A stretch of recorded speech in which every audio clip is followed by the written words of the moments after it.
on the cusp. You're there. Of exactly what you want to be on. Now, that's exciting.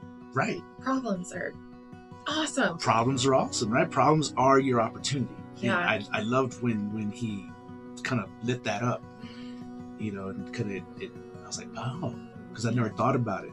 I did that way either. I saw problems as obstacles, frustrations. Right. And, it just kind of changes your mindset, which is why this series is so important. Changing your mindset to optimize your business. Yes. This information is out there. People have unlocked this success so that others can come along and tap into that as well.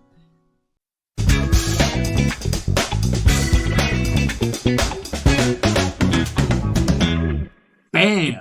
All right. Founders Focus 2025 with my brilliant co-host, Ms. Gina Lewis. Angel, it is such an honor to be spending this time with you, kicking off the new year right. Likewise. I so appreciate you in partnering with me to do this, because I think it's needed, right? To get behind the scenes and deep dive a little bit. 100%. Because so even though most podcasts, that I do, they're try to hit them for an hour or so, still it's all surface. Yeah. And we're just trying to get across who the guest is. Yeah. Hey, this is what they do. Okay, this, and then we're out. But here, Founders Focus, we get to focus a little bit on an individual who has done it. Yeah. When we say, successful, that's what we mean by successful. Yeah. And who we're going to talk about today has done it multiple times. Yeah. What was it? 8 billion. How hard is it companies? To create one company that is a $1 billion company? Almost impossible. And to do that 8 times. Rare. 8 times over. Wow. Yeah. Yeah. So today we're going to talk about Mr. Brad Jacobs. And he's not done yet. Like what? He's still going. I know. Yeah. I think most people would recognize United Rentals. Yes. Especially in this area. Yeah. Right? United Rentals is huge. But I didn't know that was a $1 billion company. Right? And I mean, it's a multi-billion dollar company. Yeah. No, they're doing well. I did not realize. I feel like I'm missing out on some $1 billion ideas that I just never would have thought of. They're right there. Yeah. Right? And as we'll get into with Brad, that's his major thing is, right? Identifying the overall major trends. Yeah. Some right. people are so good at seeing those. And how do you capitalize off it? Mm-hmm. The major trends. Yeah.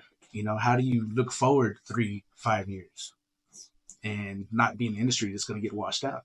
That's why I love digging into these, because every person you have on your podcast is in the business of trying to figure all these things out. Yes. And we get to dive in to the techniques, techniques and procedures, as we would say in the cybersecurity world, and actually break it down to repeatable processes.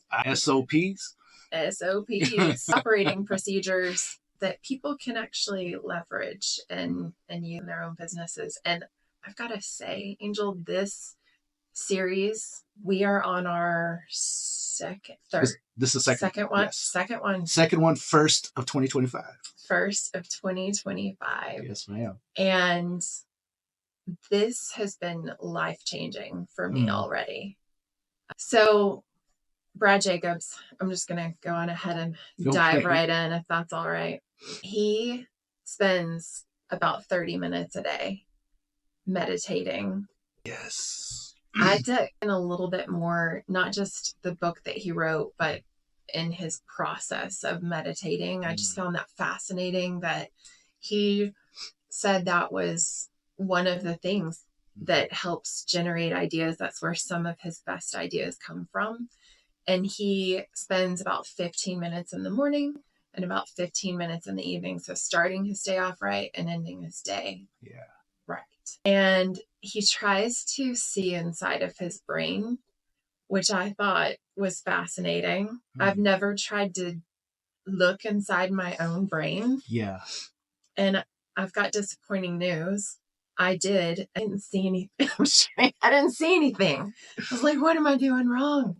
But it's a process and something you can get really, really good at. Yes. And so since you had me do my homework on Brad Jacobs, I have been doing these meditations in the morning and at night. I feel different. I'm starting to become clearer on what my values are and intentionally trying to align what I do in my day, what I fill my day with things that truly align with my values and where I want to go in my business, in just life in general.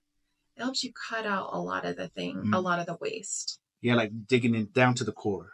Yeah. And helps with clarity. Yeah, absolutely. And these founders, they are so focused. Yes. Not a lot of distractions there. That's their superpower. That's their superpower. You know, and unfortunately for a lot of them, it's to the detriment of those who are close to them. Yeah. You know, yeah. So it's also finding that balance. Yeah. You know, how you can bring full life into those around you, your family, your friends, you know, your people. Yeah. Right? Who's your tribe, your people. And then also being able to operate multi-billion-dollar companies. What does his outside life look like? You know, I can only imagine someone who is dedicated to the art of meditation, self-reflection, introspection. You know, there has to be that drive for human connection. Yeah. You know, and just listening to you know, you get that, right? He's a very genuine, heartfelt kind of. He's a sap, right? You know, he's like really just loves. You know, he loves everything. He loves to learn. Positive energy. Positivity. Yeah, high energy. People that talked about him. I heard that. He's what, 70s or 80s, and he's like one of them. Yeah. See, and that's superpower. I need that energy. It's going to happen. 2025 is the year of energy. Yes. Introducing Founders Focus with Gina Lewis, a once-a-month deep dive on the BAM Biz Talk podcast, where we spotlight the legends of entrepreneurship and uncover their game-changing strategies. Join me, Angel Garcia, and the ever-insightful and brilliant Gina Lewis as we unpack the stories of iconic founders, what drove their success, bold moves that redefine industries, and the gold nugget lessons they've left behind as actionable insights that small business owners like you can use today. We will also spotlight local entrepreneurs and thought leaders who've taken the stage at Founders Blend Midland. These trailblazers have already shared their expertise in person, and now they're joining us on the podcast to dive deeper into their journeys, unpack their insights, and reveal the rest of the story. Whether you're looking to sharpen your business acumen, stay inspired, or learn how to think like the greats, Founders Focus is your go-to resource. Catch us monthly on BAM Biz Talk Podcast, where the wisdom of the past powers the success of the future. To the bold goes the glory. Yes. So I love that you went there with his meditation, because that's one of the things that really popped out about Brad. Yeah. You know, because you don't hear that too often with these high performers, although a lot of them do it, right? Like Steve Jobs was notorious, right? As a meditator, but he's an artist. Yeah. Steve Jobs is really an artist who became a businessman. Truly. You know, but most of them are grind. You know, like so many of them just grind. Elon Musk, grind. You know, Bezos, grind. Yeah. You know? But I'm sure they have their routine for self-care and maintenance. They'd have to, right? We were talking about that before we started recording this podcast. If you don't take that time, life will make you take that time. So going into 2025, energy. Right?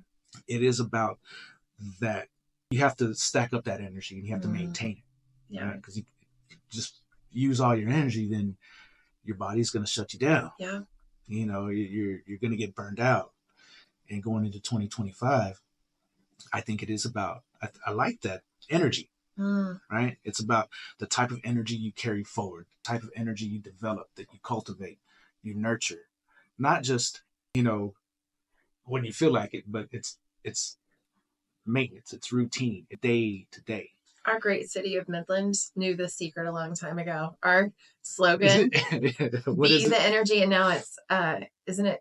Well, it used to be feel the energy, right? And now it's be the energy. Oh, they changed it. Yeah. Oh, I didn't just know recently. That. What? Okay. And I haven't seen it change on all the water towers yet, but Be the energy. Midland has known this secret. Be the energy. I love it. I like that. Okay, that's good information. I did not know that. So be the energy. Yeah. That feels a lot more intuitive to be it. Right? Yeah. Because you feel, and that's good. That's what are a you good going to start. do with that? You know, that's a good starting space. Yeah, it's Feel a great starting feel space. It. But to be it, to the community, to give that back. When I was listening to another podcast on Brad Jacobs this morning. I'm obsessed with Brad Jacobs now, Awesome. by the way. I love the homework that you give me because it truly takes me down these rabbit holes and changes just what I value. Mm. But they were talking about how after interviewing the people that work with him and his colleagues, every single person had great things to say about Brad Jacobs. Could not find anybody with the negative. That had a negative thing to say. They loved his energy and his positivity and just his mindset. They all learned so much from him. Yeah. And I just admire that so much. Yeah. That's what I want to give back to the world. Yes. You know, and especially in someone in his position who's accomplished so much. Yeah. Right? Over and over again. Mm-hmm. Accomplished so much. Yes. Yeah. But constantly still, on the lookout. But still, I'm sure if he were to meet a stranger, he'd probably leave the impression on them that, that he gave them all his attention. Yeah. This person's different. Yeah. Like, oh, that person actually sees me, mm-hmm. As opposed to, oh, he's too busy for me, or, I'm inconsequential for someone of his stature. Right? Yeah. But no, he makes, I would imagine he would make you feel like a friend. Yeah. They were talking a little bit about that on this podcast. The man that was interested in him was invited over to his home for breakfast, him and a friend. And they were curious about the meditation as well. And the friend was like, how do you do this meditation? And he stopped in the middle of breakfast and was like, let me guide you through one of these meditations. And they did a guided meditation. They said they just felt so different and so grateful that he would just take the time to be with them in that present moment and what they needed. And really neat, just a neat individual. So you brought up a nice idea. What? Would you guide us through a meditation of his? Oh, sure. I don't know if it's of his, but I could talk to you about one that I've been doing over and over and over again. So I'll walk you through it because I am not a trained guided meditation provider. The word, I don't know. Essentially, how this meditation starts is you just kind of notice your breathing. You don't judge it. You don't try to change it. You just become aware of it. Okay. And then you start noticing your heartbeat, which is interesting because you don't take the time to feel the life that is inside of you and be grateful for it and aware of it. But that's so important. It helps you seize opportunities more because you know how valuable that life inside you is. So you just kind of feel your heartbeat and the rhythm of your breathing with the heartbeat. And then you start taking a slow, deep breath and relaxing from your scalp to your eyes, to your cheeks, to your mouth, all the way down your body, your shoulders. People tend to carry a lot of stress in their shoulders. Just really letting it go and sinking into the space below you.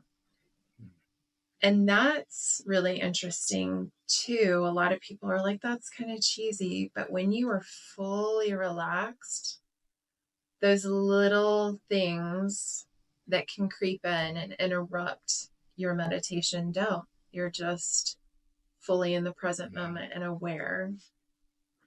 Then, in this meditation, they talk about walking down a path, a grass-lined path with trees, and you see this like secret garden in front of you. And you're consciously aware that on the other side of that door to the secret garden is everything you value, everything you're cultivating, and you can choose what's there and what's not. You cultivate your own garden. So you consciously open this door and you notice a bench that's just right there waiting for you to sit down and take inventory of all that you value, everything that's important to you. Visualize like what you want to feel, how you want to feel, and where your future will be headed, where you're consciously leading your future. And envisioning yourself a year from now, what does everything around you look like? Specifically, not just, I have more energy, but I have crossed the finish line of the Boston Marathon, and it feels so good. What is that energy? What does that moment look like? And Olympians will visualize their wins. There's such a power in visualizing the moment of success. Hey there, bookworms and knowledge seekers. Ever wished you could find everything you need in one place? Look no further than the Ector County Library.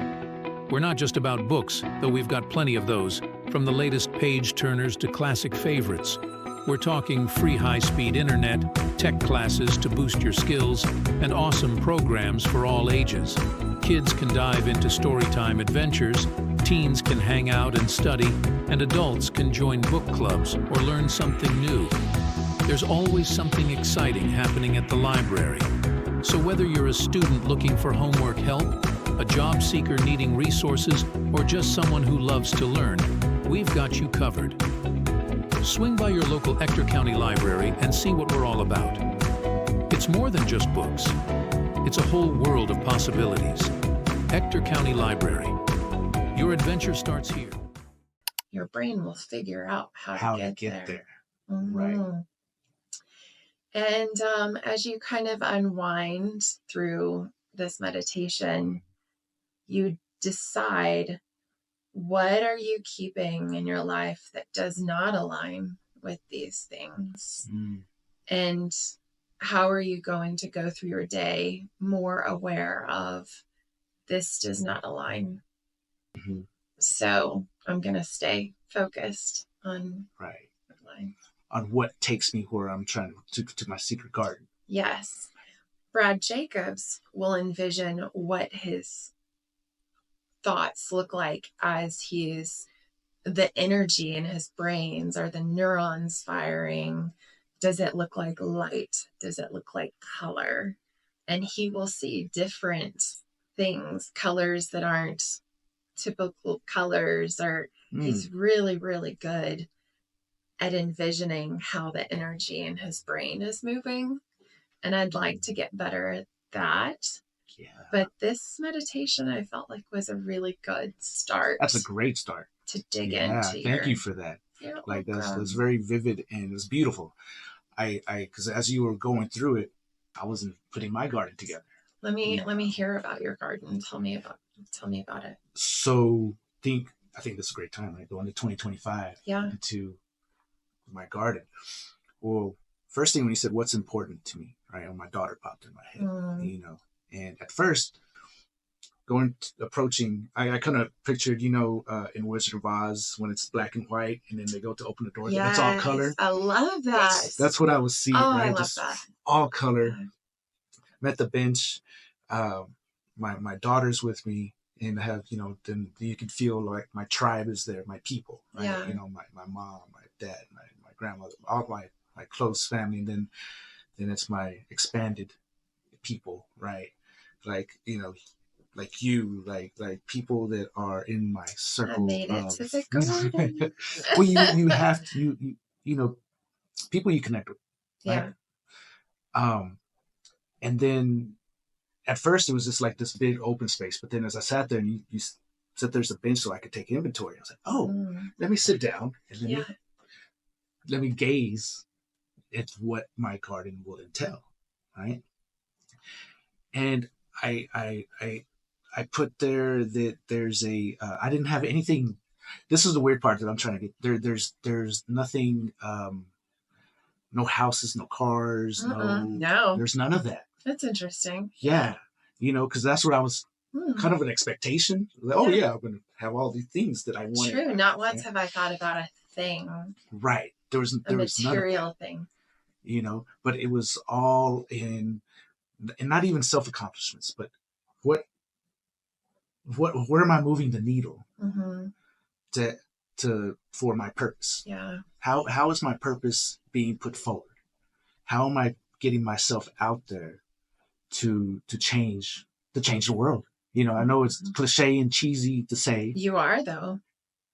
We have to accept that. Yeah. That's something that is difficult, because even though it's cliche, it's true.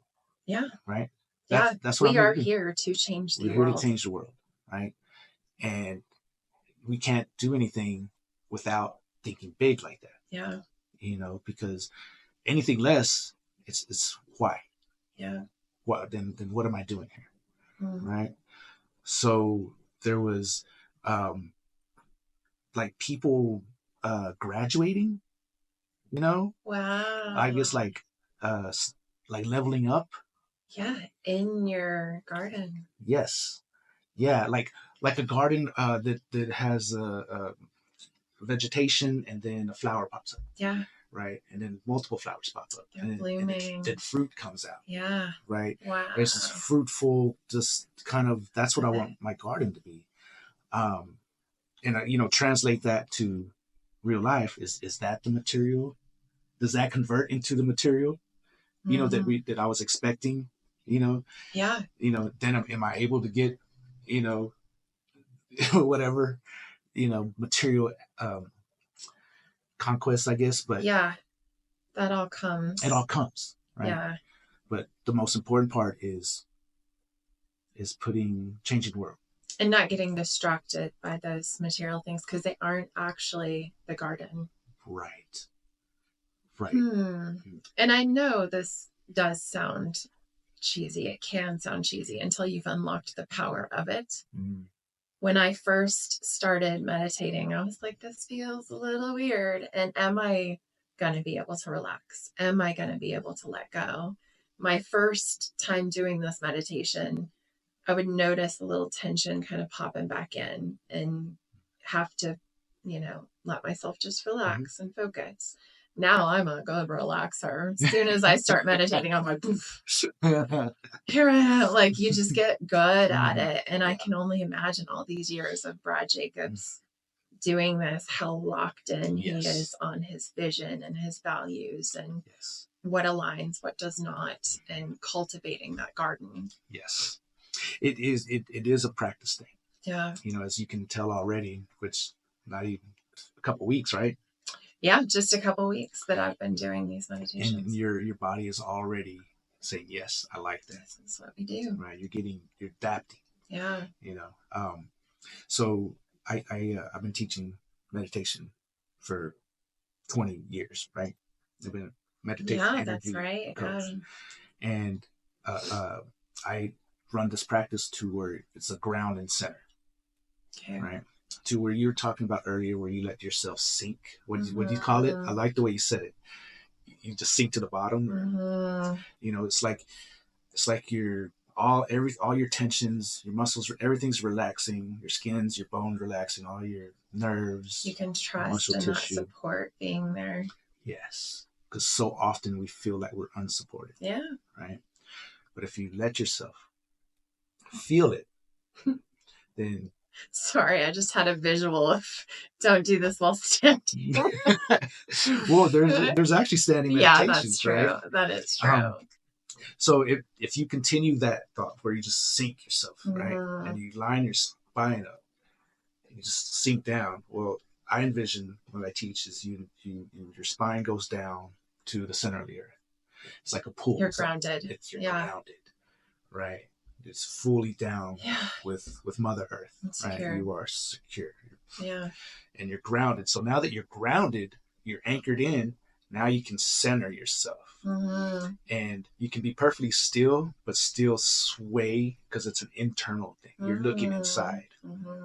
So you're balancing your energies. Yeah.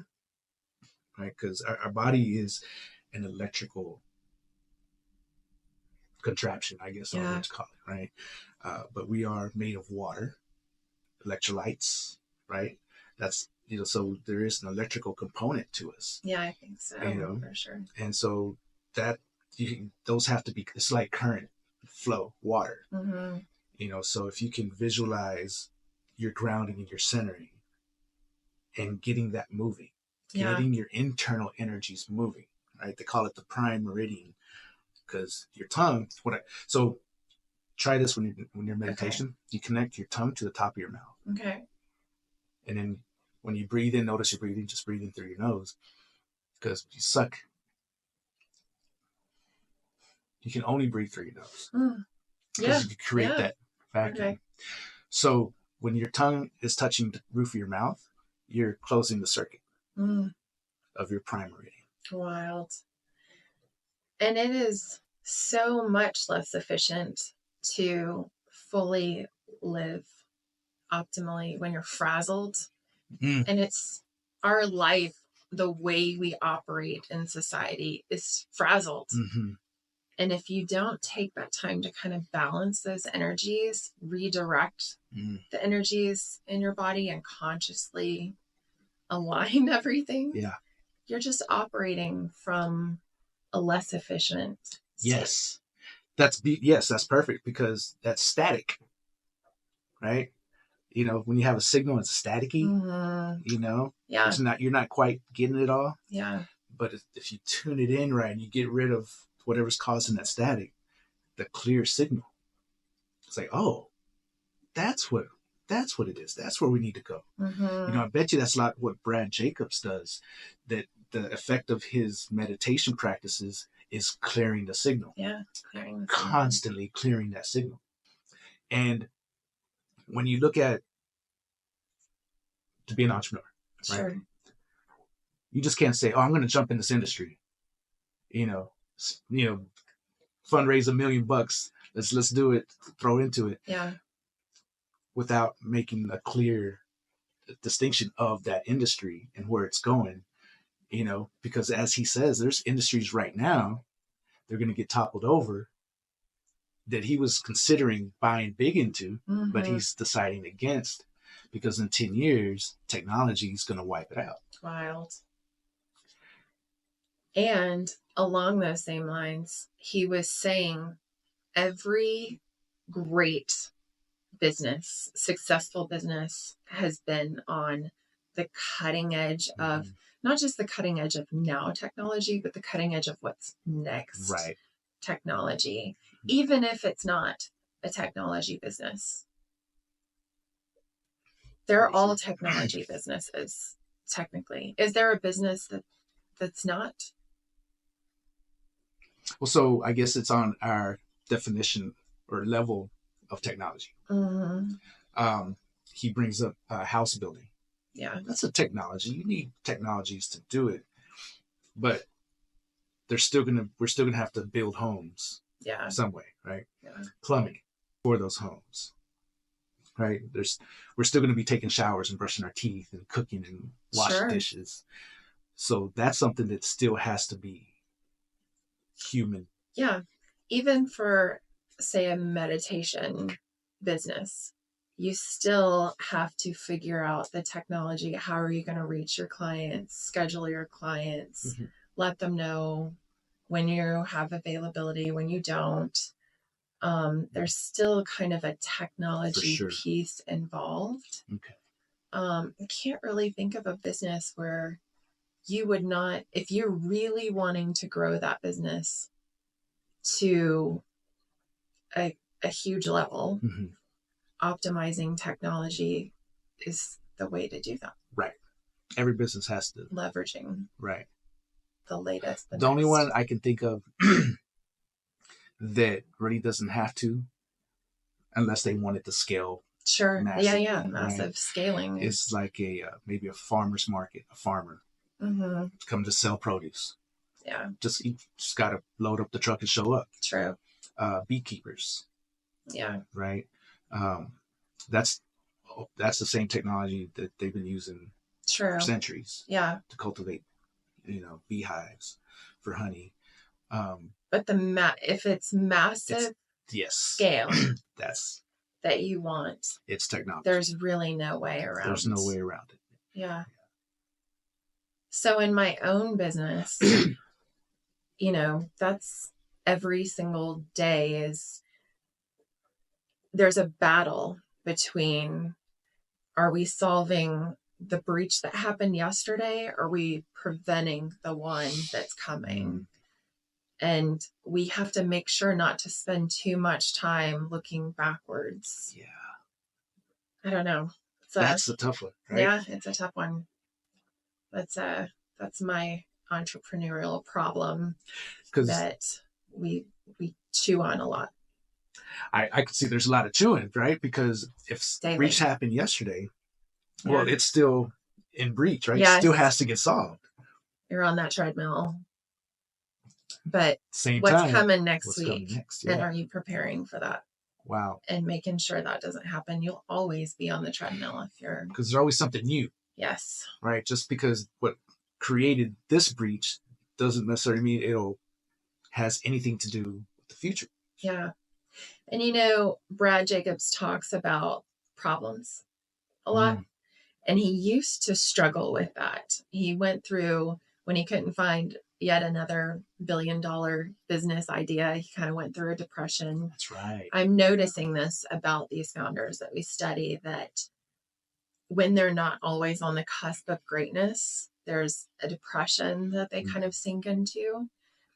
And he had to reframe problems into opportunities and assets. And his mentor was like, if you don't love problems, this is not the business for you. Yes. You've got to embrace them, welcome them, because business is problems. Yes. I love that part. And I love that you brought that up.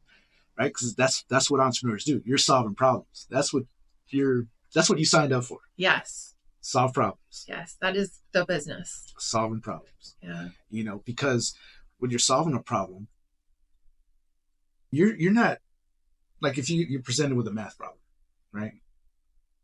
You're solving it for the outcome, right? Because you're already assuming that there is an outcome, right? So often I think that entrepreneurs go in and they're faced with seemingly insurmountable odds to where they quit, they give up, right? And I think that's when you fail, right? We talked about this before. That's the point. When you make it permanent. When you quit, right? But you quit in the middle of solving the solvable problem. Yeah. You're on the cusp. You're there. Of exactly what you want to be on. Now, that's exciting. Right. Problems are awesome. Problems are awesome, right? Problems are your opportunity. Yeah. And I loved when he kind of lit that up, and kind of I was like, oh, because I never thought about it that way either. I saw problems as obstacles, frustrations. Right. And, it just kind of changes your mindset, which is why this series is so important. Changing your mindset to optimize your business. Yes. This information is out there. People have unlocked this success so that others can come along and tap into that as well. So can we talk a little bit about his businesses? Yes, let's do that. All right. Amorex Oil Associates. He started that in 1979.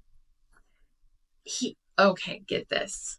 How old do you think you would have to be to start a $1 billion billion-dollar company? For sure, at least in your 40s, 50s. You would think it would be after years of experience. Right. He was 23 years old. That's wild. Starting Amorex Oil Associates. He grew that to $4.7 billion in annual. It's a oil brokerage, within 4 years. So by the time he was 27, he had created his first $1 billion. Why wasn't I meditating on my values when I was in my 20s? Where would I be now? And now that I know this now, I have the opportunity to be somewhere else 10 years from now. I don't want to miss that. Yes. You know, the beauty of that is he continues today. He's practiced what he's preaching. Right? Even at 23, he was able to see the opportunity. And technology comes back, and that's where he saw the huge, you follow technology. Because what was it back then? It was about information, right? And information traveled around the world in newsletters. Yes. Yeah. Right. So it had an oil and gas newsletter that they had to take the information, then they had to write it up, then they had to publish it, then they sent it out. So that's at least a week out from when the information was released. Yeah. So it's old news. It's old news.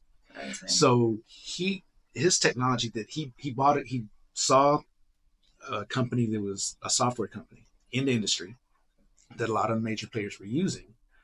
He bought it. That's wild.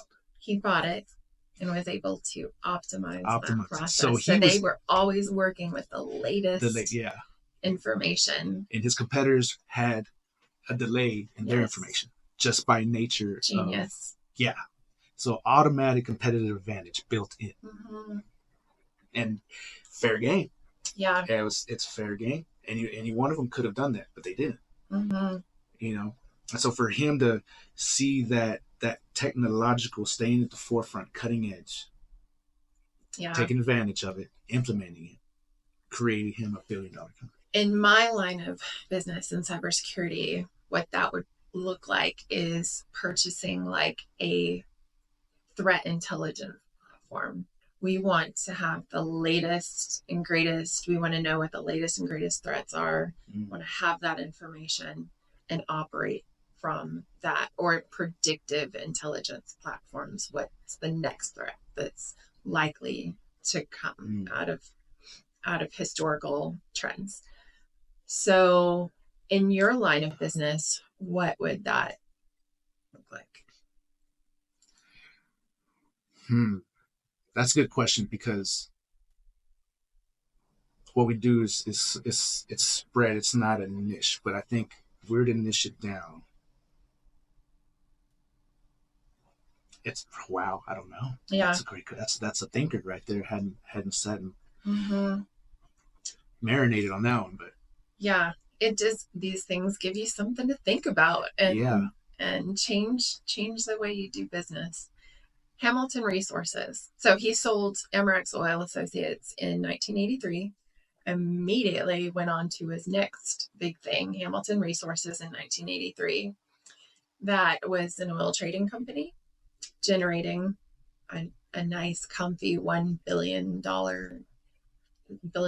annually, and sold that in 1989. You think he took a break? He did not, because he was still a young. Oh yeah, all that energy. 89. So he's 33 at this point. Yeah, I guess I'd have to do some public math and girl math with that. So, 1989, he bought United Waste Systems, which I didn't realize the wealth you can generate. Trash is a problem, right? And somebody's got to deal with it.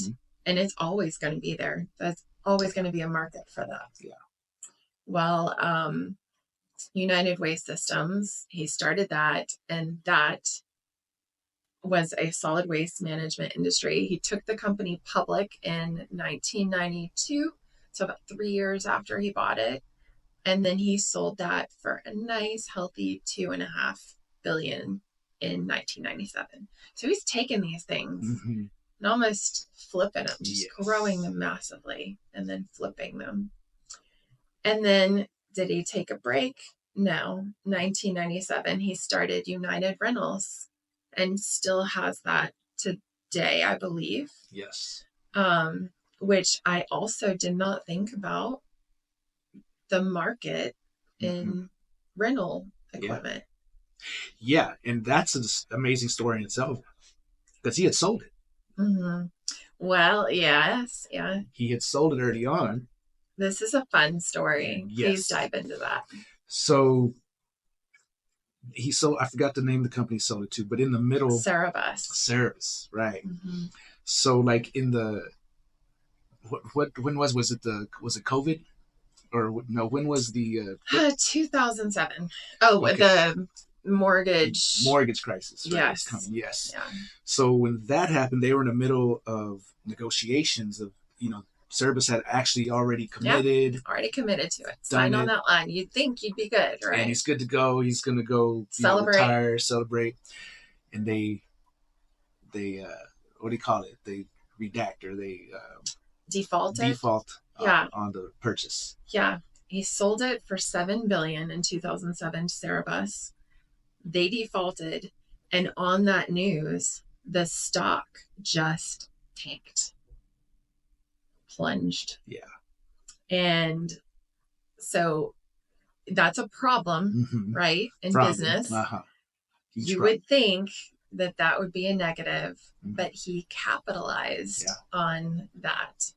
But kind of going backwards, so United Rentals, he bought it in 1997.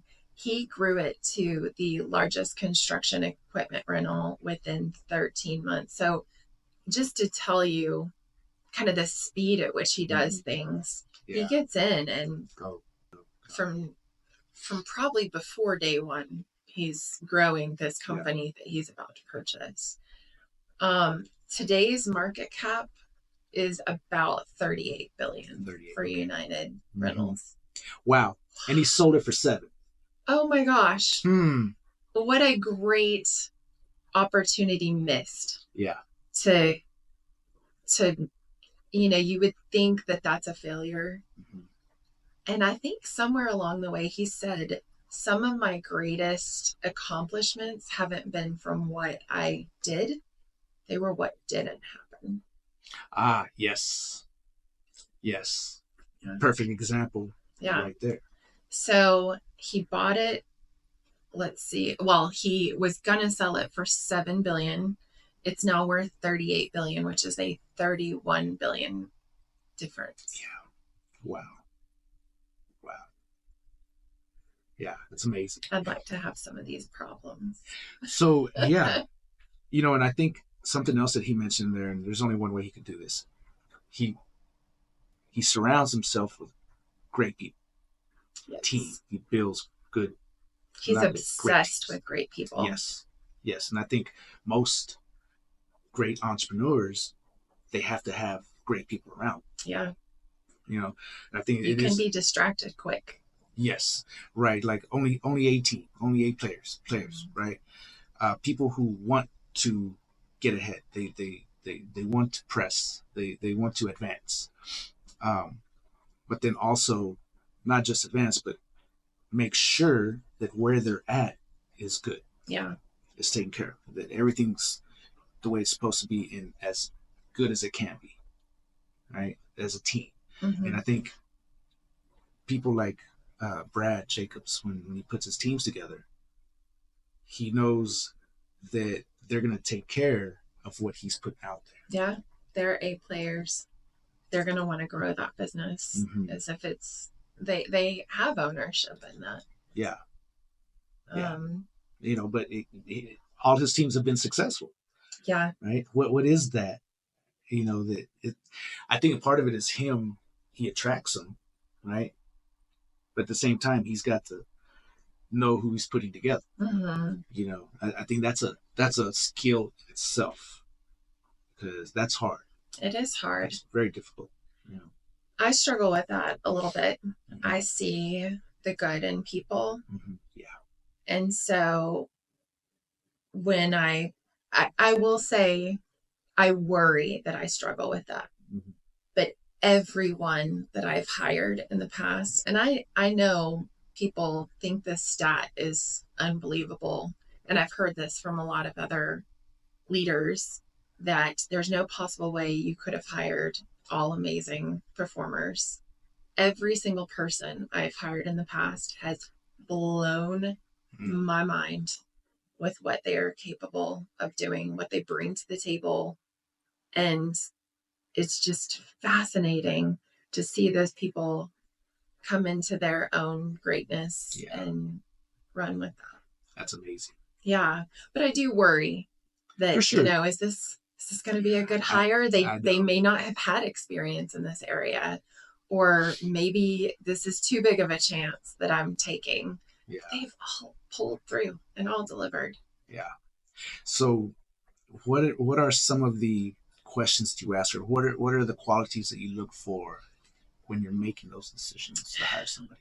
Well, I look for just a hunger for that career field, a passion for it, that they're not just doing it during the 9 to 5. Yeah.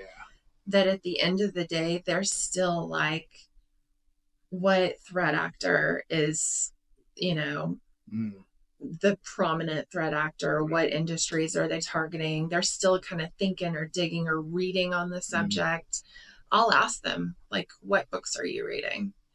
And I'd like to see either some kind of mindset book or some kind of icon in the cybersecurity space, that they just eat this stuff up. And I'll ask them, who are their mentors? If they're not actively seeking growth, that's not someone I'd want to hire. Yeah. Yeah. I want to see them already pursuing these things, mentors, knowledge, just have a hunger for it anyway. Yeah. I totally get that. So I have a story. Oh, okay. I've had to hire and fire somebody in the same day. So, okay. This is going to be good. I'm going to settle in. So let's speed up real quick. I just, as of January 1, that means the day that we're recording this. By the way, we're recording this January 1st, and we started recording this podcast at 1:11 p.m. to bring in the Happy New Year's, right? To bring in the New Year. 111. Yes, on one. Power numbers, right? Because that's what we're doing. We're putting good energy into 2025. That's right. So officially today, I have hired, the contract kicks in where I hired my first official BAM full-time employee. Wow! Congratulations. Thank you. And it's taken 5 years. That's a great feeling. Yes. And she's an A player. Nice. Smart, wants to grow, wants to learn, loves learning, loves reading. The reason I decided to actually hire on, because we had a conversation and it got philosophical and it got deep, and I'm like, okay, I didn't know this about you. Yeah. Would you like to be on my team? She was absolutely. That was an organic conversation? Mm-hmm. It was just an organic conversation. You were not necessarily going into the conversation of, I am going to hire this person full time. Correct. You were like in the moment. This is a teaming situation. Right. You need to partner. Because she had been contract for me here and there. Yeah. And I had always liked the way she worked, and everything is very, very by the book. Yeah. And done well. Yeah. Right. Done to a level of excellence that I would expect for me to produce. Right. So I always liked her work. I was just never really in a position to hire her. Right. And all of a sudden, hey, opportunity, now I can hire her. I would really like to secure her a position. So that just happened, and I think it's going to be great. I think, it's going to help me in 2025, and we're going to grow from here. Yeah. Right? So rewind 2 years, right? And I had the interview. I was looking for somebody to help me out. I interviewed this person, and we had a 3-hour interview, right? That's usually a good sign. That's usually a good sign. Because you're loving the conversation. Great going conversation. In the right direction. Talking about what books, growth, personal development, keeping up with the trends, and just constantly consuming knowledge. And, I was like, okay, we can we can work here. There's something definitely, okay, yeah, start next week. We decided a date, never even got that far. Right. By that, 6 hours later, I had to fire him. I don't want to get into it why. Okay. But it was I can imagine that was uncomfortable. Very uncomfortable. Yeah. Because it was when somebody's on your team and they're gonna be out there wearing your logo, right? Your reputation. Reputation is on the line. I think it's Warren Buffett who said, you build a lifetime. 20 years to build a reputation. It takes 5 minutes to destroy it. Yeah. Right. So that's something that. Does Elon Musk worry about that?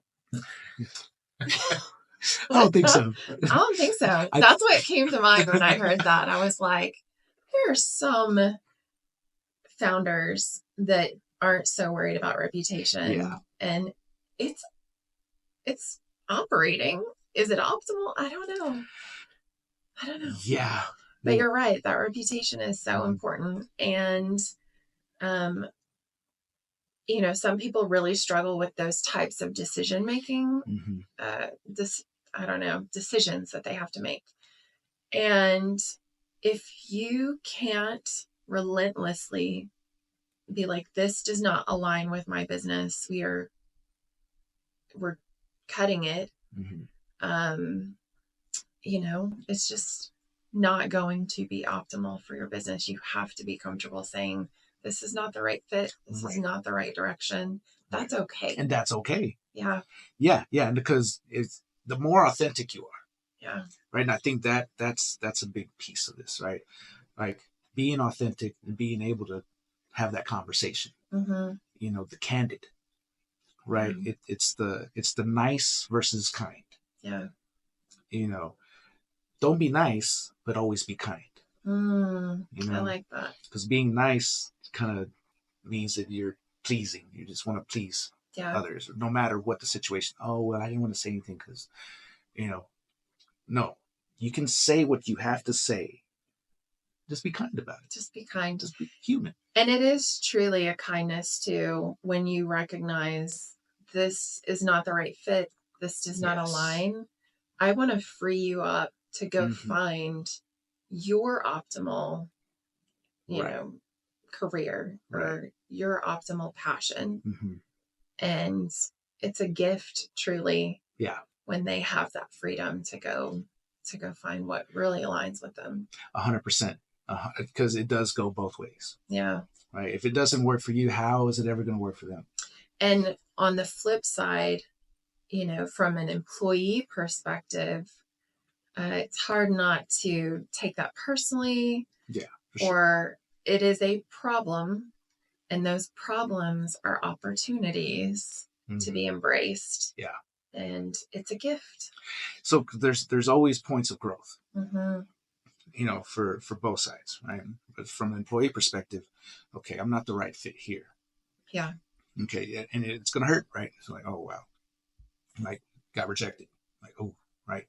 However, like you said, it's an opportunity for them to go find out, right? Go look for someone left the gate open. One door shuts, multiple doors open. Yeah. Right. You just have to be open to that. You have to be willing to accept that. Oh, there's another door out there for me. Yeah. I just got to find it. It's all figure outable. And that's something that these entrepreneurs that build billion-dollar companies, they're constantly open for that. Yeah. Something you said when you were talking about your new hire made me think of Brad Jacobs as well. You were talking about the conversation got deep and philosophical, and you're kind of inviting this new hire into your garden to cultivate it together. Yes. The vision is clear. There's clarity there. And something that a lot of people say about Brad Jacobs is you will never walk away from a conversation with him unclear.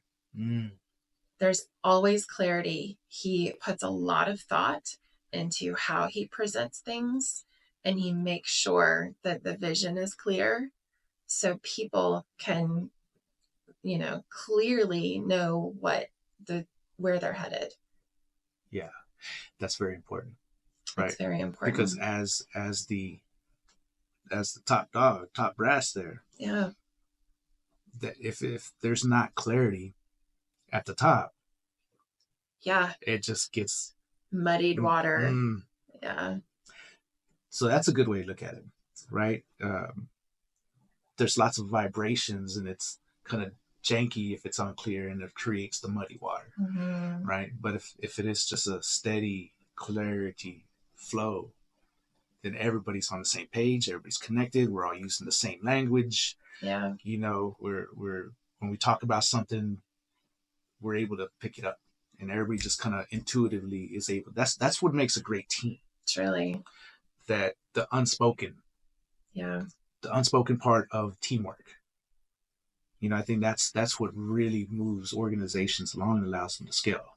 The same vision, headed in the same direction, going for gold.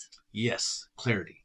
Yeah. You don't have one going this way and the other one completely trying to do something different. I thought we were going for bronze. I'm sorry. Oh, I didn't understand what you meant by that. It has to be. And that's a great trait. That's a good point.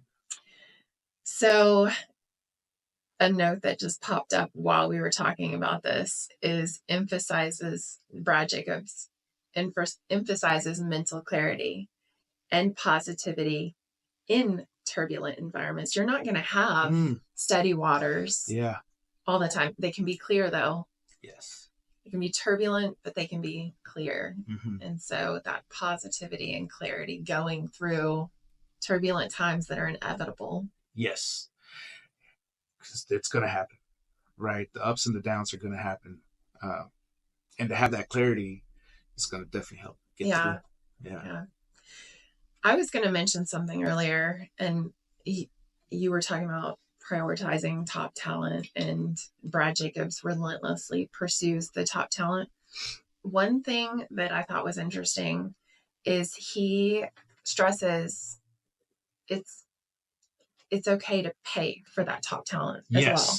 Oh, yes. Oh, absolutely. You can very rarely overpay for that top talent, because the difference between what an A player versus, your average person, what they can produce is often like 50 or 100 to 1. They are going to bring so much value that it'd be hard to overpay for what they're going to bring. I agree 100%. And for instance, for this first hire that I brought her. Yeah. Right. One of the things I said to her was, I want to make you rich. Yeah. Because there's no amount that I would be able to overall pay her. There's joy in that. Yes. Right. I mean, just like that goal that I have to make sure at the end of her time with me. Yeah. That she never has to work again, hopefully. Good. Yeah. Yeah. Right. That's what I want, because I don't care how much I pay her. Right? Yeah. Like, I know that she'll be able to produce a lot more in return, and then stack compound. There you go. Compound that multiple times over. Yeah. To where, okay, I have some breathing room to hire. Yeah. That right person. Brad Jacobs talks about the joy in building wealth for his employees and the shareholders and just the economy in general. Like, you're literally cultivating a garden that everyone can enjoy. Yes. That was a lot what I was telling you about, what I was envisioning my garden. That's what it is. You just explained that. Love it. Like, how do you put your purpose out there to just grow for just because? Yeah. Just because.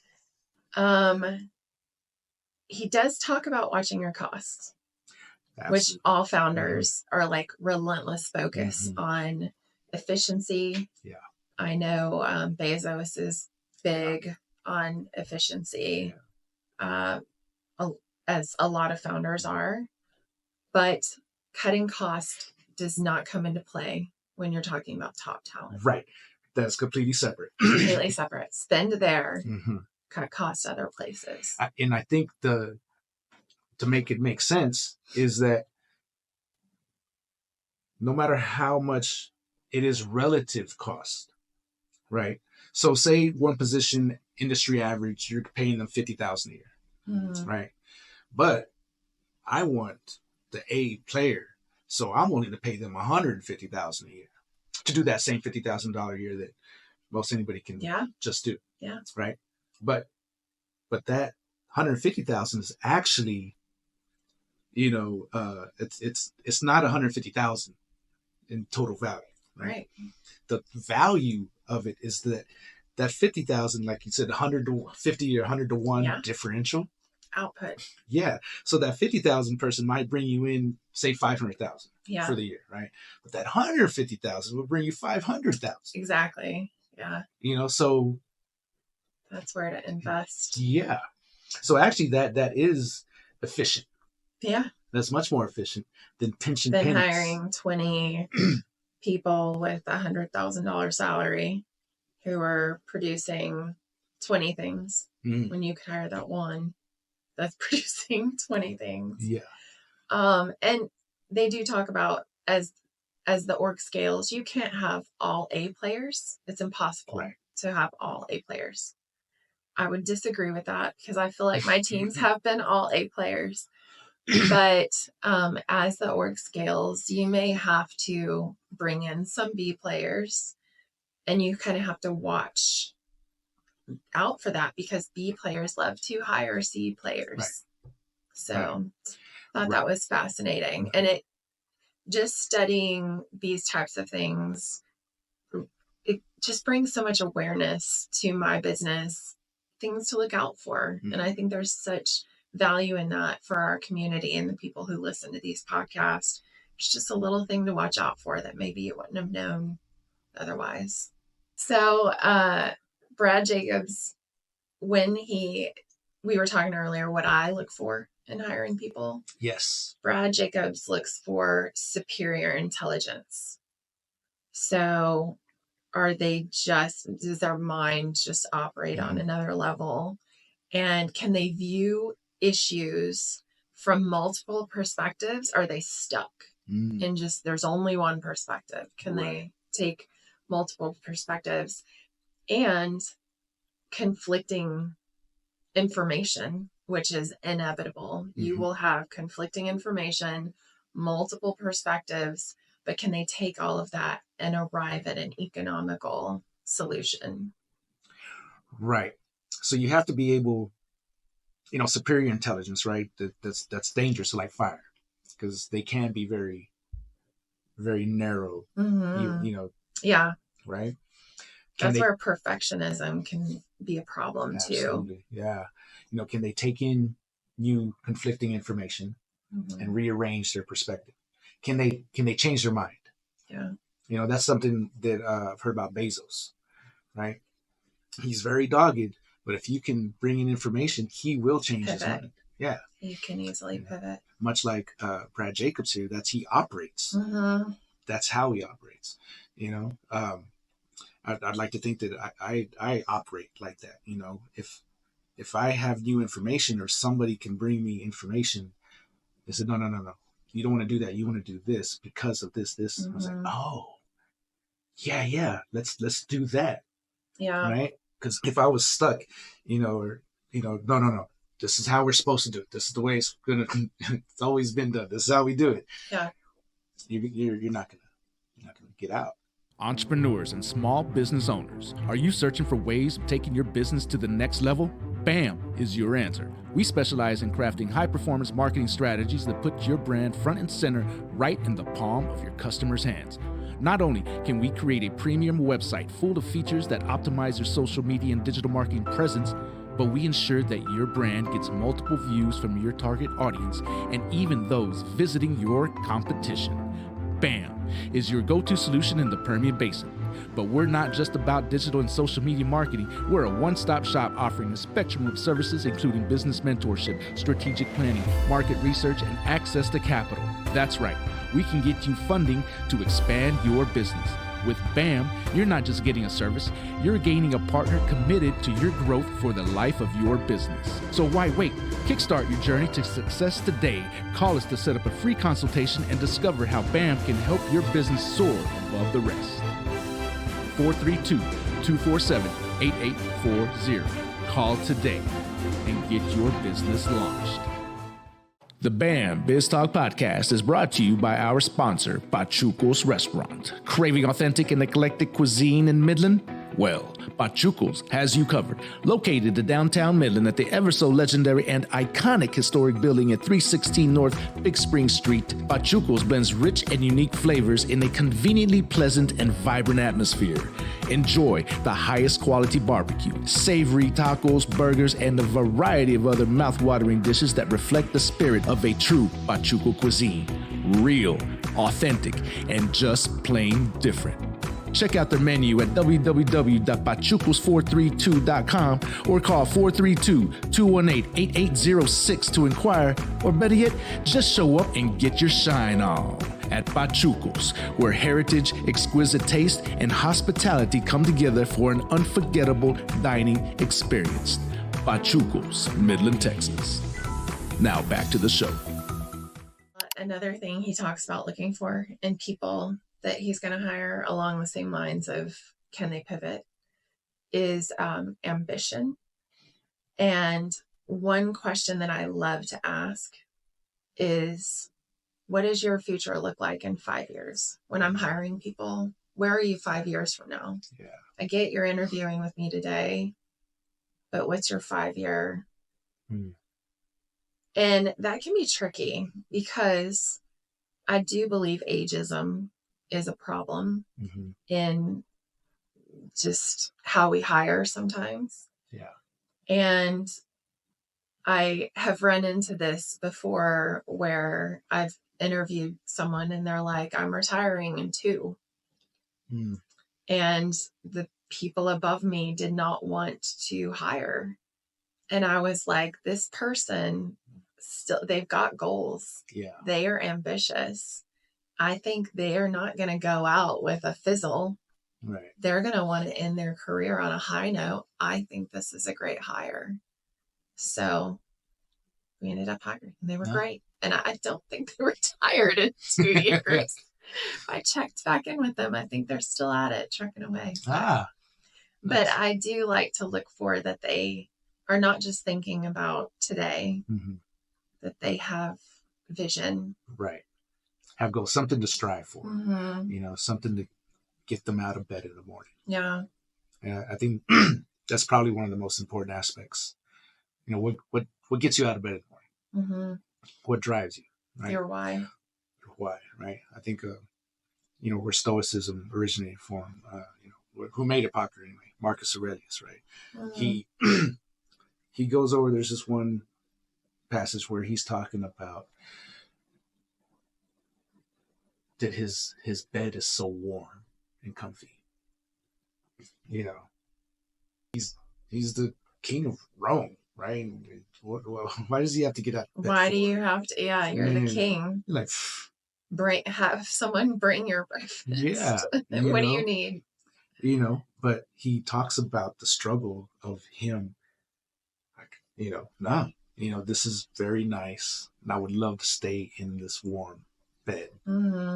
But he has his why that gets him out to go do what he's got to do, and be the king. Do we know Brad Jacobs' why? Did he talk about his why? I know he loves growing wealth and value for his people, the world. I wonder if that's his why. Because that seems like what brings him joy, and that's usually your why. Because you mentioned at one point he was depressed, and he called it. He was just going to retire. Yeah. Right before he got back into it and found this. Yeah. So I think that is growing, solving problems, growing people, growing economy, growing humanity. Yeah. Basically. One thing we didn't talk about when we were talking about his company is we kind of hinted at how he optimized on like stock tanking and things like that. But with one of his, I think it was a spinoff, XPO Logistics. Was that a spinoff? I believe so. Of one of his companies. He turned the short seller crisis into an opportunity at the behest of all of his advisors. Yes. His financial advisors. He took that short seller crisis, stock was tanking, and decided to buy back a large amount of his company's stocks, company buyback, stock buyback. And his advisors were like, people don't do this. Yeah. Businesses don't do this. This is not done. Mm-hmm. And he said, just because something hasn't been done before doesn't mean it's not a good idea. Right. And I love that mentality. Similar to Dyson, who we did last. Mm-hmm. Just because something hasn't been done before doesn't mean it shouldn't be done that way. Right. Or it's just brilliant minds. Right. And he saw the opportunity. Mm-hmm. It was obvious to him. Most people would see that as a problem, negative thinking, fearful, just make you tremble and freeze in your tracks. Right. Oh, we shouldn't do that. That's not the way to go. But when it's obvious, to one person, why not? Last night, I'm driving home and I had this business idea pop up and I saw this building. I was like, "Ooh, we could work like this." And I went through all this in my head, right? So I imagined somebody saying, "Oh, no, you don't want to do that. Won't work." And I was like, "Okay, that means it might work because it's different." And then I imagined somebody else saying, "Oh, no, don't. You don't want to do that." Right? This is all internal in my head, right? And I'm like, "Ooh, two people. Yes, this is." As long as you didn't hear it externally and no one's around, I think that's okay. That's the line, right? Right. I wouldn't. What? Did you hear that? But it's the fact that there's this idea, and then I already know that it's not going to be a popular idea, so I know I'm going to get a lot of pushback on it. Don't do that. That's a waste of your time. It's a waste of money, waste of resources. But my counter is like, oh, well, that's how I know it's going to work. That's how I know it can work. Yeah. Now it's just about articulating and implementing it to work. That gets you prepared to articulate clarify why that's an important direction to go. Right. I like that. He was able to generate $4 billion in profit through this company, the stock buybacks. Right. $4 billion. That was a $4 billion decision that his advisors were against. And he knew his company was going to grow and he knew it was valuable, but the short sellers, they can artificially create a lower value. Right. And he knew if they bought that stock back and the company continued to grow, that his company would be wealthy because they would have all that. They have it. Yeah. Yeah. That's genius. And it was so simple for him, though. Mm-hmm. It was one of those obvious, simple, intuitive decisions. He just knows it. Yeah. It's something that a lot of people, these particular, titans of industry, right? Like a Brad Jacobs, the way they approach the larger scale, it's like they align the macro and the micro, right? They see overall, but then they can narrow in and see something very specific and singular and know that that's either yes or no. If your micro is not aligned, you're not going to get to your macro. Right. So I like that. Align your micro with your macro. That the vision, right? It's that ancient hermetic maxim, right? It's as above, so below. So within, so without. Yeah. So We it's, get it's very philosophical in these discussions. I like it. so it is the literally, we're talking about the alignment, Mm-hmm. right? The alignment of the stars with, Yeah. reality, right? Another thing that's really neat about Brad Jacobs is he's a genius. Yes. And it would be easy to, in those moments where he's hearing different ideas or pushback, to be like, no, I know it all. I've had all these multi-billion-dollar companies. Yeah. Clearly, I'm the one that's Right. got the smarts. But he regularly goes back to his frontline employees and asks them, two critical questions. I love this. Yes. By the way, this has changed my business. I do this Yes. every single week in one-on-ones with my team. What is your best idea to improve the company? And what is the stupidest thing we're doing right as a I company? love that. I love the look on my team's face when I'm like, what's the stupidest thing we're doing? And they don't want to say. They don't want to say it, right? But it's led to some great change. Awesome. Every week that we would not have had I not been introduced to Brad Jacobs through my homework. Missing out. Thank you, Angel, for giving me some homework, and for people that are listening to this podcast. These things can change your business. Yes. For the better. Yes. And that, I love those two questions in there that he asked, and that's awesome that you're implementing that already, right? Yeah. And that's something that I plan to implement now, moving forward with employees as I start to build, because they're on the front lines. Like you said, he goes to the front lines. It actually, you look back through the history of war generals, right? Napoleon, Hannibal, right?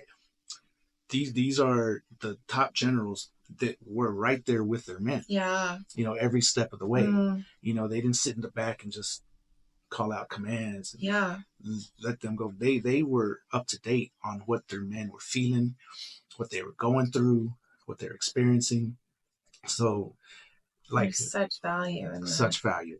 Right? You're not disconnected from how your company truly is. Right. And connected to your customer. Yes. Right? Because your employees are your customer facing, right? So they're getting, oh, this didn't work for that. Oh, that didn't work for that.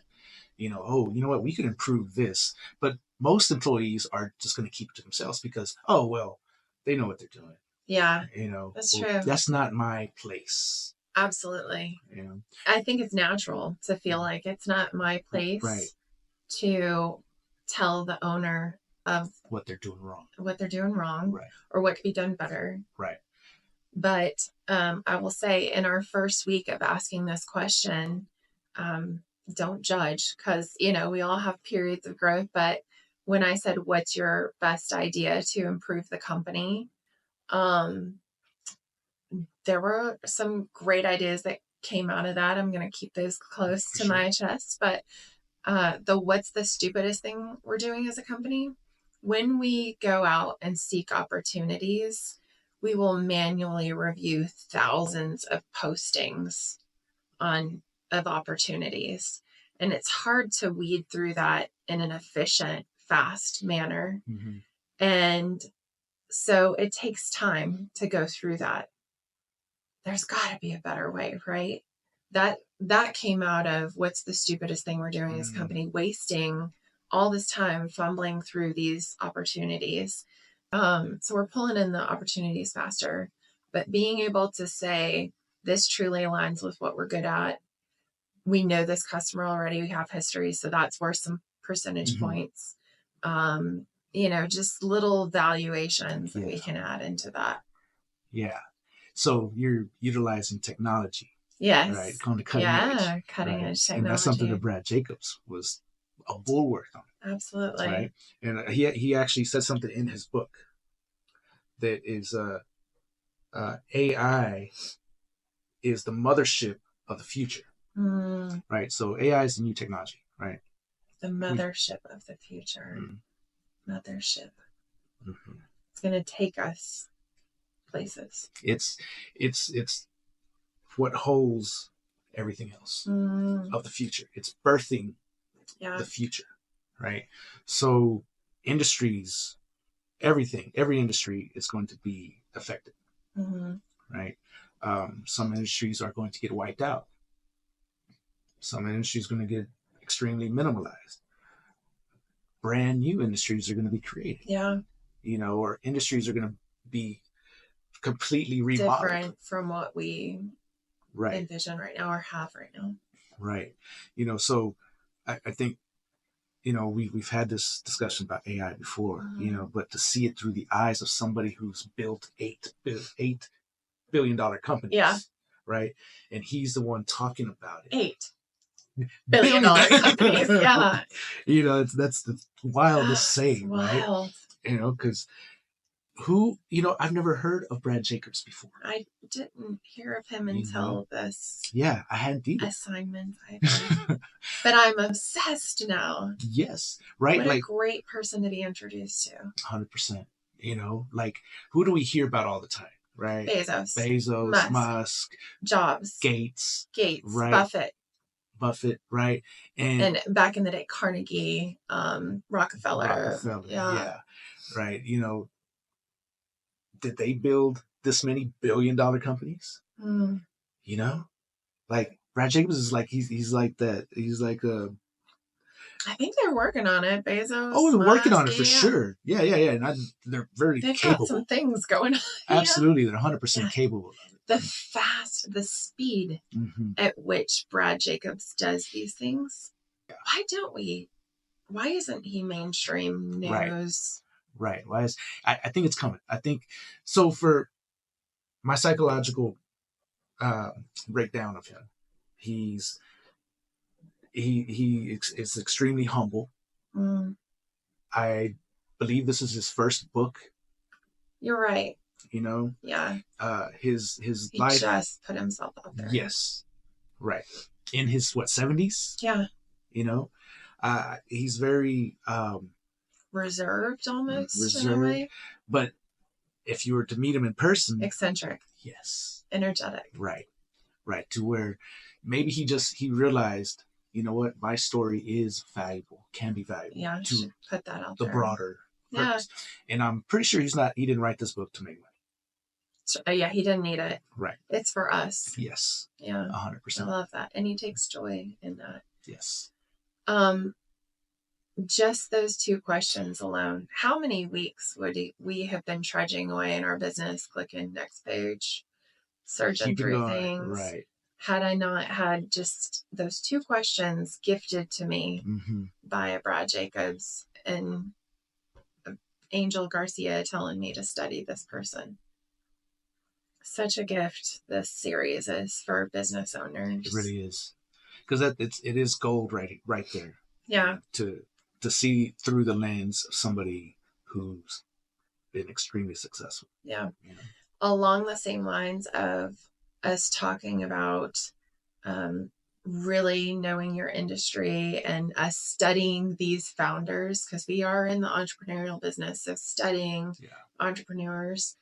Brad Jacobs talks about how each time he starts a business, he eats, sleeps, and breathes that business, essentially. He digs in all the journals, in all the reports. He goes to the conferences. Yes. He listens to activist shareholders, the ones most people are like, let's not give that attention. He really hones in, eats up every bit of information to become a professional in that field. He even puts Google alerts. Oh, I do that now. Right. Very cool. Yeah. On certain founders or certain, items. If it pops that up. feed comes to him. I love that. And he's constantly staying up with the latest and greatest in that industry. So he is the most knowledgeable about his business. Yes. Yeah, 100%. It's another, when I ask, what kind of books are you reading to the people I'm considering, I want to make sure they're right there with me, staying up on the latest and greatest. Right. Because they're not going to... Or journals or online. Everything, right? Because they're going to catch some things that you miss. Truly. Yes. You can't catch everything. You can't get everything. You need a team. 100%. And if you have that weekly meeting, your things will come out in discussion, right? And day to day. Oh yeah, no, well I read here. Oh really? I missed that. Oh, well, that fits real nicely to what I was looking at. Yeah. You know, so that it's a team cultivation that it nurtures growth. Mm-hmm. You know, and teamwork. You know, and even what, you know, you get into team flow, right? Where now, okay, we're all in that flow state together. There's so much moving energy towards in this that. goal. Yes, energy, Mm-hmm. right? Like that's what your My 2025 2025 energy. Every time I meditate, that's the word that comes to mind. I don't know why, but I figure if it's persistent, it's worth paying attention to. Yeah. Well, because in meditation, right? So when you're putting your mind in that meditative state, all the world is, the entire universe is only energy. So you're beginning to see beyond the visual spectrum. Yeah. Right? Because you're going internal, right? You can't see inside, literally with your eyes, but you visualize. Brad Jacobs makes it sound like he can see inside. Well, that's still trying to find my brain. I think that's just how acute he is at seeing. Yeah. You know, he's been cultivating it for years, right? Since before he was 23, I'm sure he was already, you know, doing it. Yeah. Right. So I think it with practice, it's like sharpening it. You know, it's like a skill. It's a skill. And repetition is the mother of all skill. Right? So you repeat that, make it a habit, right? There's this book, Atomic Habits. Yes. James Clear. I love that book. Right? That's a yes. So that's one you listen to over and over. Over and over again. Absolutely. You know, and it's just micro habits. Repetition. And then you get so good at it. It's just natural. It seems natural, right? This brings up something good. So Joe DiMaggio, right? One of the greatest hitters, baseball history, right? Well, you know, he won a 56-game hitting streak, and you know, just had a that's incredible. Yeah, I'm 320 something lifetime batting average, and just incredible hitter, right? Ball player. Hired. He's an A player. Overpay him. 100%. Yeah, pay that, right? Yes. Well, a reporter one time asked him, you know, or told him something, commented on his natural swing, and he said, "Natural swing." Well, he had a contraption in his basement. Okay. Where he would go and practice his swing. I want to say it was maybe hitting a tire or something like that. Okay. But over and over and over and over, he would practice his swing.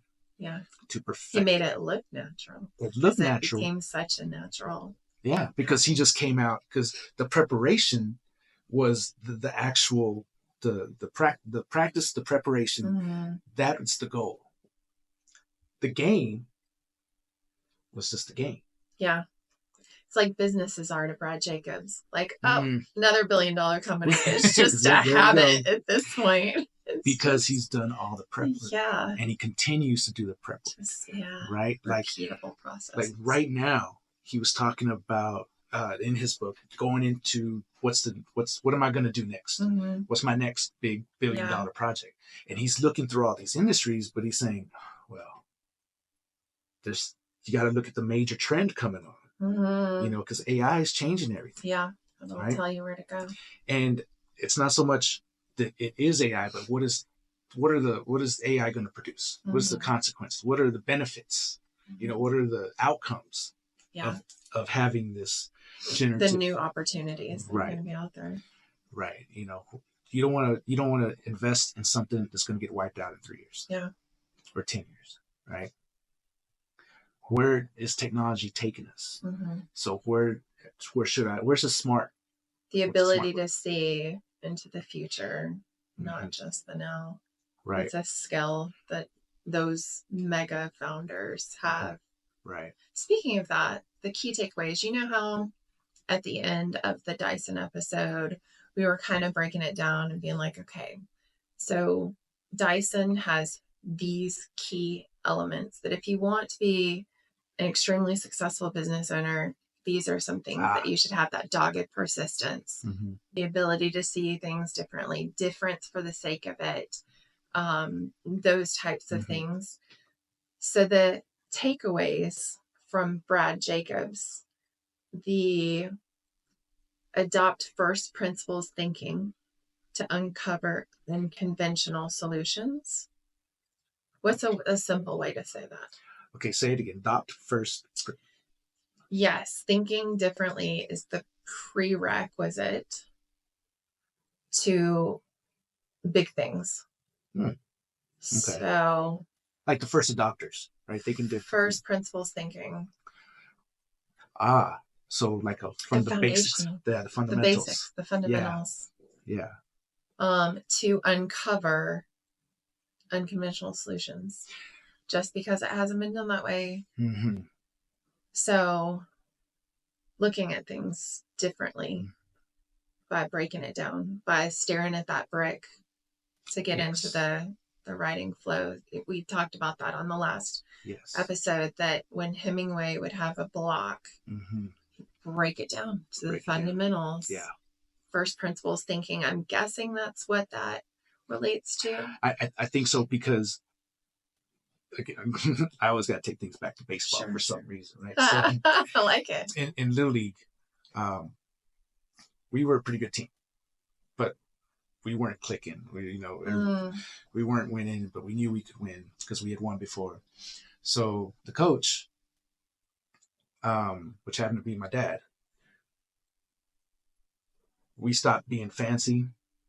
He made us get down to fundamentals, and we were there in practice just doing basic grounders. Yeah. Right. Just basics, just base running, right? Just, situational, just fundamentals. What are the fundamentals? Go back to your basics. Where does all of this stem from? Right. And once you master the fundamentals and the basics, it's like, you don't even have to think about those anymore. Right. And that's, when they say, you can break the rules, Yeah. Only a master can break the rules. Only a master can break the rules. Because you know what you're doing. Yeah. From a fundamental side. I think that's what they're talking about on that level. Yeah. Right. Go back to the basics, fundamentals, because no matter. Break it. And then break it. Right. Because no matter what changes, right? So say AI is going to change everything, right? Well, AI is not going to change the fundamentals. Yeah. Right. Really. The fundamentals of business are what they're talking about. You have to stay, enthusiastic or dogged persistence. It's about people, right? We're still people. So your end goal has to be about bringing value to people. AI on itself isn't going to say, "Oh, I want to bring value to people," right? It has to be the human push to bring the value to people. So there's always that fundamental baseline of customer service, of having surround yourself with team players, being cost efficient, and solve problem solving. Yeah. From a authentic perspective. Yeah. Because I think the farther we go down this AI path, the more we have to keep in mind that, we have to keep an authentic perspective, a reality. We're humans are the fundamental. Back to basics. Yeah, I like that. Speaking of the value of employees, that was another actionable takeaway. Actively seek feedback from employees and stakeholders. Yeah. So every business owner should be digging in. Where are we stupid? I agree. I love that. Be bold. It's a hack. And asking that. It's a hack, right? It's a hack, and you're right. That's a perfect word for it. You have to be bold to accept that, right? You have to be bold to respond to it, to that question. Not just say, "Oh, thanks," and then lock it away. Yeah. Don't bother me. Yeah. And, you have to take action on it. Take action on it. Yeah.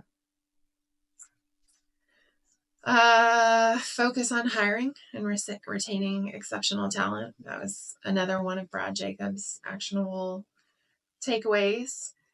Lose perfectionism, except in hiring. Be perfect. Be great about that. Invest in technology to remain competitive and efficient. We didn't talk about this much. Manage emotions. We have talked about in business, there are really two main emotions. There's the euphoria. Everything's great. It's great. Gosh, 2025, it's going to be the year. It's awesome. And then there's 2:00 on a Thursday when it's absolute terror. Chaos. Everything's burning down. Yeah. Usually that's Friday at about 3:00. Or a holiday. Euphoria and terror, being able to manage your emotions through that, because those are inevitable. Yeah. They're going to come. And being able to center and ground and think clearly through it. Yes. Is so very important. I think his meditation practice helps him him manage his emotions. Radical acceptance. Absolutely. You want to talk about that a little bit? Radical acceptance. So that is I think that is stepping into that fully authentic reality. Sarah Bush just defaulted on their purchase of this company. Radical, accept it, embrace it. Because if you don't, you're paralyzed. Your fight or flight. Yeah. You're in freeze. Yeah. What do you do? Oh my gosh, no, this was planned. This way, no, we have to force it through. Everything's tanking. I lost, the $7 billion I sold it for is not going to come. Tiny little $7 billion. It ended up being over $31 billion over that. Oh, that was another aha moment in studying Brad Jacobs, is learning about radical acceptance. I haven't really pictured embracing what I perceive to be massive problems and just radically accepting that is what it is. Yeah. Where's the positivity and the opportunity? Yes. So it's in the same vein, as problems are opportunities, right? Do you know who Jocko Willink is? Who's that? So he's this Marine, Navy SEAL. Okay. He has his own podcast, Jocko podcast, where he has this thing, and he talks about it when he was in the military, and then he even brings it to his current, in his business now. Something bad happens, no matter what it is. Good. Right? Oh, you're whatever happened that's like life-changing, and now you're having trouble dealing with it. Good. Wow. Right? Good. That's a problem for you to grow. That would be an uncomfortable thing to hear. And also another in that thing moment. is pretty much radical acceptance, because or radical, responsibility. So he was in charge of his ownership. Ownership. That's what it is. Did he write that book? Ownership. Extreme ownership. Yes. I do know who that is. I read that book. Yes. Oh, I love so that what's book. a story he tells in there, right? Something went horribly wrong in Hamadi, right? Some of his men died. Yeah. And the operation just went foul, right? And his team, they were given the presentation of why, what went wrong. And each one of his team members stood up and said, oh, well, it was my fault because of this. Oh, no, it's my fault because this. And he was like, no, guys, it's my fault. I'm the head. Love that. I'm leading this extreme ownership. He took extreme ownership. But the thing is, there's a beautiful part that all of his guys took extreme ownership. Yeah. Everybody took ownership for what happened. But ultimately, he has to take it. Yeah. Right? Because he set everything out, and he can't say, well, I didn't, this guy didn't understand what I was communicating. No, I didn't communicate it right. Yeah. Got to be clear from me. Clarity. I've got to make sure. I've got to verify Yes. that it's clear to you. Mm-hmm. Yeah. So radical acceptance falls into Extreme. the extreme ownership. Just what is what, you know. If you're, because it's very easy as humans, we like to compartmentalize. Mm-hmm. We like to not justified. What do you call it? Kind of, you know, something that could be a problem. We don't want to look at it. Brush it off. Sweep it under the rug. Sweep it under the rug. It won't be a problem if we ignore it. Right? Because we do have a tendency to do that as humans. It's just something that's, you know, it's a coping mechanism. Yeah. Because we don't want to accept it. Yeah. You know, but once you do accept something, it becomes, now you can deal with it. Yeah. It brings it out into the open. Mm-hmm. Right? And that's the only way you can really deal with anything. Yeah. You know, so having that hard conversation, you know, having that candid, kind, mm-hmm. You know, where you set your boundaries and you keep them. Yeah. You know, and things that happen, well, if you accept it, the sooner you accept it, you know, that's why it's radical, right? Oh, it happens, radically accept it, because now you can deal with it. Because if you let it put you in this state of, I don't know where I'm at, then every minute that goes by, every day that goes by, you're missing an opportunity. I feel like there's some energy there that's still used for that unsettled problem too. Even if you're not aware of it, when you sweep it under the rug, there's still some kind of energy that it's sucking from you. Yes. And if you just radically accept it, see the opportunity in it, you change where you channel that energy. And he did mention deals I've avoided, like with Sarah Buss defaulting, deals I've avoided have contributed more to my success than deals I've done. The problems we've embraced have been more opportunities than, you know, actual opportunities that are coming their way. Right. That's a golden nugget right there. Yeah. It's an aha moment for me for sure. I love this too, that he always expects positive outcomes. Whatever he goes into, he expects it to turn out positive. Yeah. And, you know, as business owners, we can get into that fear of what if this doesn't work out? What if all the what ifs? All the what ifs. But when you just go into it with this full energy of this is going to turn out amazing, there's no alternative. Right. This is going to be great. Love that.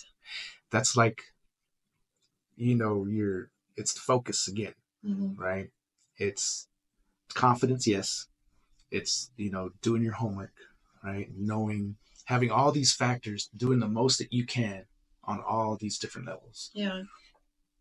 And having, in him knowing, you know, the visualization we're talking about earlier, the Olympians, you know, all kinds of sports, you know, the large part is visualization. Visualizing. You're sculpting reality. Steve Jobs. Yeah. He could, like, what would they, you know, bend the vision of other people just by his presence and how he was. So Brad Jacobs a lot more subtle, I think, at it, and a lot more kind of natural, intuitive in that, where people want to follow. Yeah. Because he's a great guy. It's like, oh, you know, we love that energy. Love that. You know, I can see that. But so his outcome, it has to be positive. Because even when there's problems and obstacles, you know, and fires and everything, oh, well, okay. It's still going to be positive. This is going to be great. Yeah. Changes my mindset for sure. Because it puts you mindset. So the positivity is enthusiasm, right? What was the first thing from Dyson's that you mentioned? Boundless, wasn't boundless enthusiasm, was it? Or dogged determination. Or right. persistence, dogged persistence. Either way, same thing. Either way, that's what you're persistent because Yeah. you know. Why would you be persistent if you think there's a possibility for a negative outcome? Yeah. You know, It's kind of hopeless. That would be depressing. it would, because then you're Sisyphus pushing a big boulder up or there. on the sinking ship. Yeah. Yeah. Why would you keep doing that on a sinking ship, right? So there is this, no, keep persistent because there's a positive outcome. Love that. Thank you so much for assigning Brad, introducing Brad Jacobs to me. For sure. And our podcast listeners. I can't wait to hear what they get out of this and how it changes their business too. I'd love to hear that. Mm-hmm. You know, so if you guys are listening this far in, thank you. One, thank you. Right? Thank you. But let us know, you know, put us in the comments. What did you learn from Brad Jacobs' story? Mm-hmm. And what are you going to implement in your business? Yeah. You know, we can all learn from each other. Yeah. Let us know. Let's be a community. For sure. Because we you said the perfect word. We're a community, right? And, you know, we grow as a community. Mm-hmm. You know, it's like a garden, right? One plant doesn't grow by itself. Yeah. Right? The garden grows together. I love it. You know, so leave us review. Let us know what you think about.